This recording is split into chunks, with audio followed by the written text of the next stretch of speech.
बात पे अलग अच्छा लगा।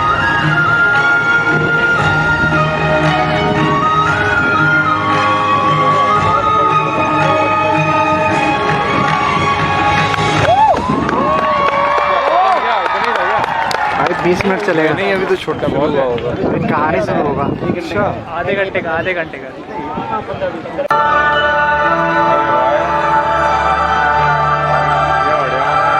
विनम्र किसान का बेटा था वो दृढ़ता का भंडार। वल्लभ भाई पटेल नाम कहलाता था सरदार। कृषक कार्मिक जनगण से था उसको प्यार अपार।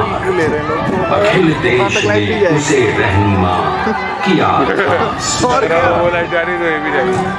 गांधी बापू का शिष्य, सत्य अहिंसा का अवतार, किंतु एक भारत करने को धर लेता हथियार। लौह पुरुष संबोधन था वो लोहे की दीवार। तेज पुंज तुम, शक्ति पीठ तुम, बल का सागर अपरंपार। ऋणी देश का नम्र मन तुम स्वीकारो संभार।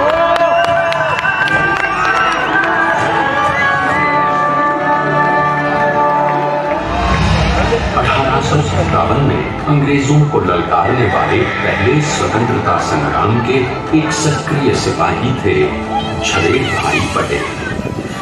करमसद गांव के इस बहादुर देशभक्त किसान और उनकी पत्नी लाड भाई के 5 बेटों और एक बेटी में से चौथे पुत्र थे वल्लभ भाई।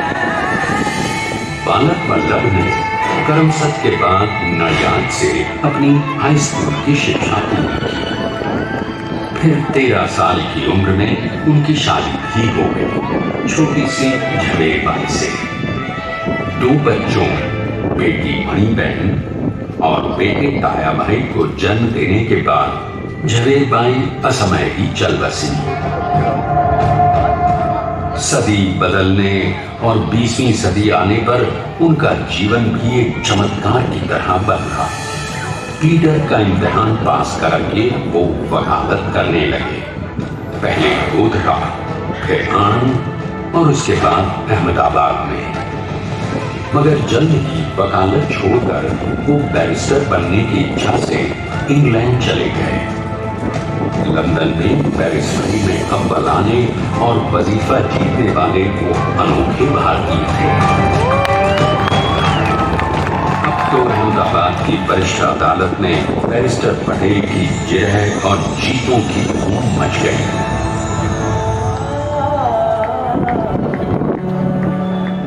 तभी एक युग पुरुष ने वल्लभ भाई के जीवन की धारा ही बदल दी। गांधी जी आ गए। दक्षिण अफ्रीका में सत्याग्रह के अहिंसक अस्त्र से गोरे शासकों को सबक सिखाकर भारत वापस आए बैरिस्टर मोहनदास करमचंद गांधी से मिलकर वल्लभ भाई ने अपने कुछ वर्षों से सीखे विदेशी व्यवहार और संस्कार हमेशा के लिए त्याग दिए और वो अपने खेड़ा के किसानों को हक दिलाने के लिए बापू के साथ आंदोलन में कूद पड़े। के पैरों में जूते नहीं, गांव की धूल थी। हृदय में भारत भूमि की शस्य श्यामला धरती। मन में थे गांधी और मस्तिष्क में एक नए स्वतंत्र भारत का सपना।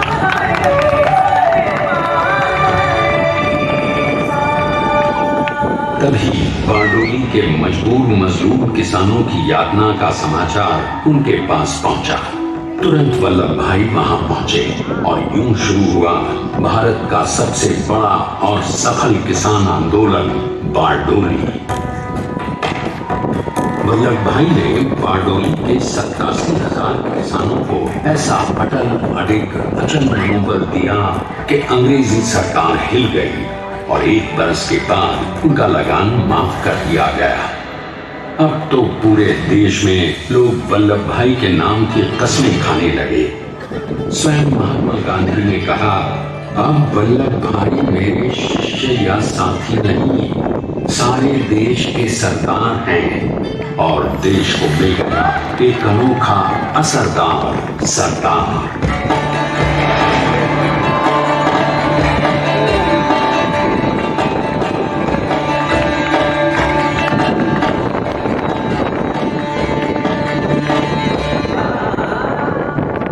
सरदार पटेल के नाम और देशभक्ति से अंग्रेज डर कर कांपने लगे।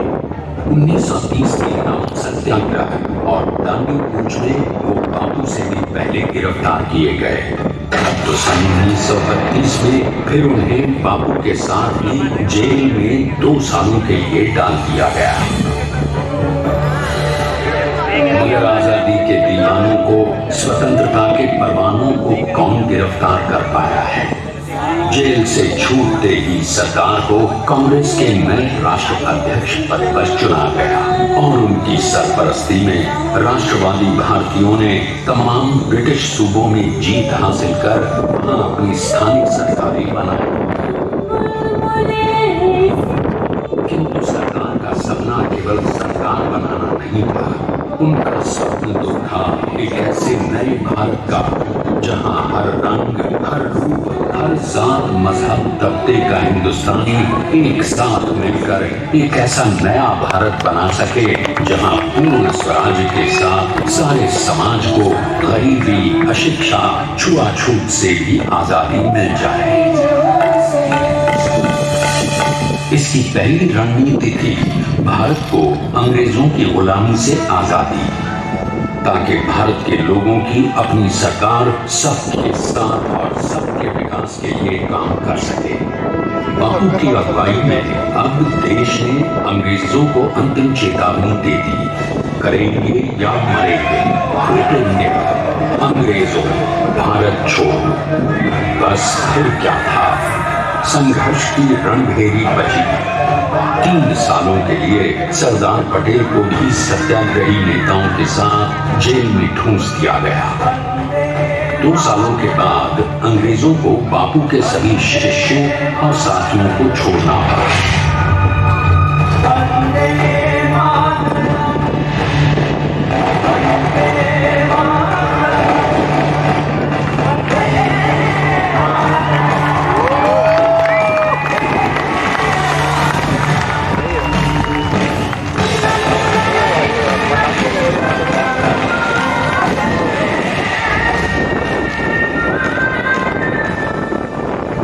स्वतंत्रता के स्वप्न के सच होने के साथ अब सरदार पर कई एक नई जिम्मेदारियां थी। आने वाली आजादी की तैयारी और एक नए भारत के लिए नए लोकतांत्रिक संविधान की संरचना।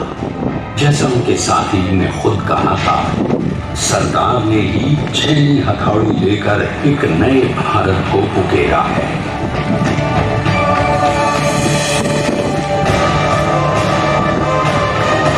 स्वाधीनता तो प्राप्त हुई, लेकिन खंडित भारत में होते विभाजनवादी अंधकार को अभी दूर करना था। जब देश के खंड खंड होने का भय उत्पन्न होने लगा तो सरकार ने निर्भय होकर खुद अपने केंद्र सरकार और साथियों को भी चुनौती दे डाली और जम्मू कश्मीर को बचाने के लिए सारे देश का आकाश वायुयानों से भर गया।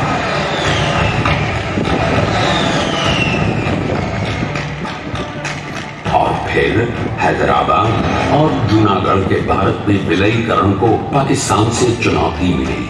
सरदार चाहते थे कि देश की 1 इंच धरती अब और विभाजित नहीं होनी चाहिए। नए भारत को एक करने के लिए समझा बुझाकर मनाकर 565 रियासतों को सरदार ने अपनी सूझबूझ सदाशयता संबल से एक नए स्वतंत्र भारत का अभिन्न अंग बना लिया। हमारे इतिहास में अखंड भारत के पुरुषार्थ का ये एक महानतम अध्याय है।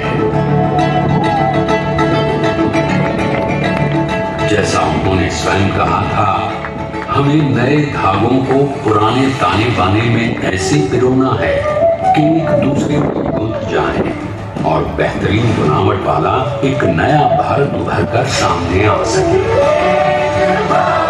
अंततः अपने वज्र दृढ़ संकल्प से एक नया विराट विशाल एक भारत श्रेष्ठ भारत बनाकर दिखाई दिया सरदार ने। संसार के सबसे बड़े प्रजातंत्र के शिल्पी को प्रणाम करने के लिए देश ने बनाया है ये स्मारक। स्वाधीन भारत को समर्थ भारत में बदलने वाले सरदार पटेल को समर्पित प्रेरणा गीत भी है। प्रधानमंत्री श्री नरेंद्र मोदी के नेतृत्व में बनी विश्व की इस विशालतम प्रतिमा के सामने आकर सारी दुनिया जैसे स्वयं भी नतमस्तक हो जाती है।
श्रद्धांजलि दी 182 मीटर ऊंची विश्व की सबसे विशालकाय प्रतिमा का निर्माण कैसे हुआ।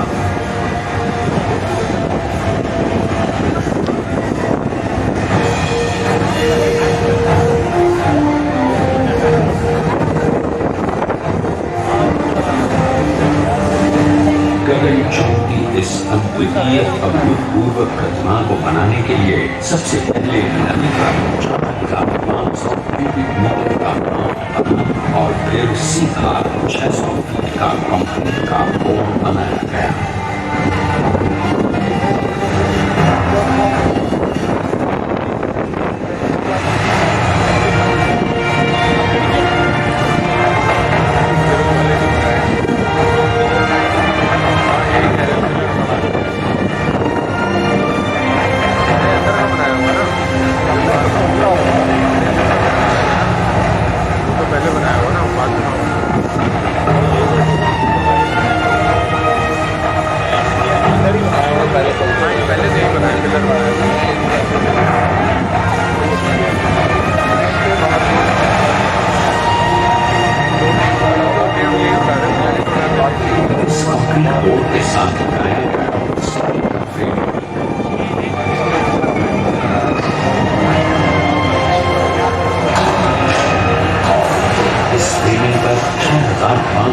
ब्रॉन्ज के पीसेस लगाए।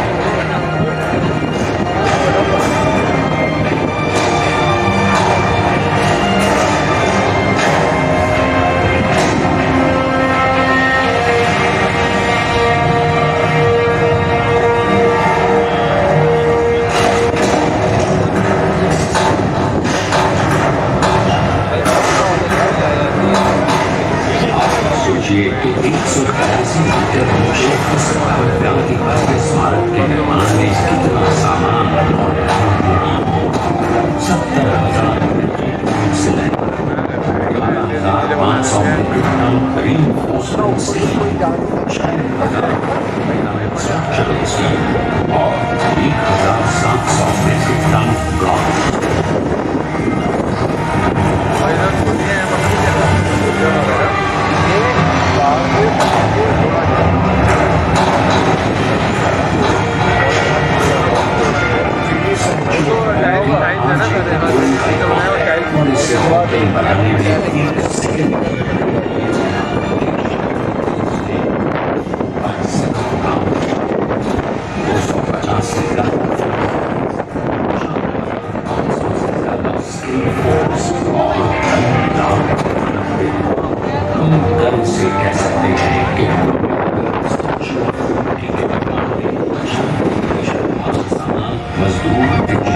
इस भव्य प्रतिमा को बनाने में कितना समय लगा?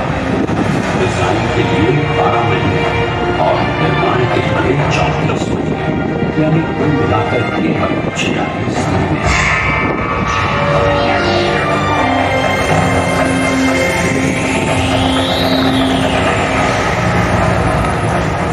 और इसी तरह बनी देश के शिल्पकार की एक अनूठी अद्वितीय विशाल प्रतिमा, जो सिर्फ आज ही नहीं बल्कि आने वाले न जाने कितने सालों तक यूं ही चमचमा रहेगी।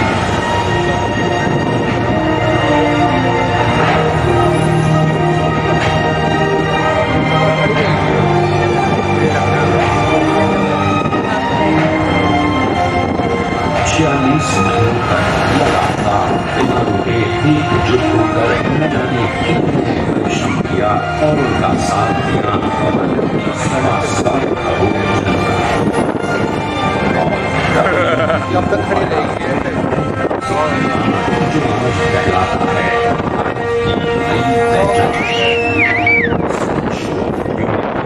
विश्व की सबसे ऊंची प्रतिमा।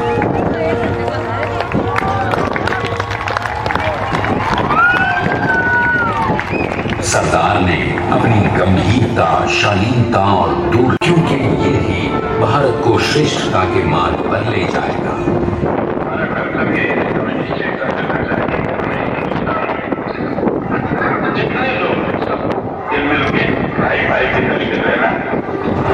स्टैच्यू ऑफ यूनिटी एकता की प्रतिमा और श्रेष्ठता का प्रतिबिंब है, एक पहल है इस अखंड भारत को श्रेष्ठ भारत बनाने के सपने को पूरा करने के लिए।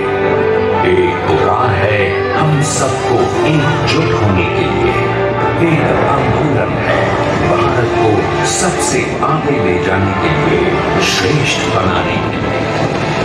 आपके योगदान और विश्वास से ही बनेगा एक भारत श्रेष्ठ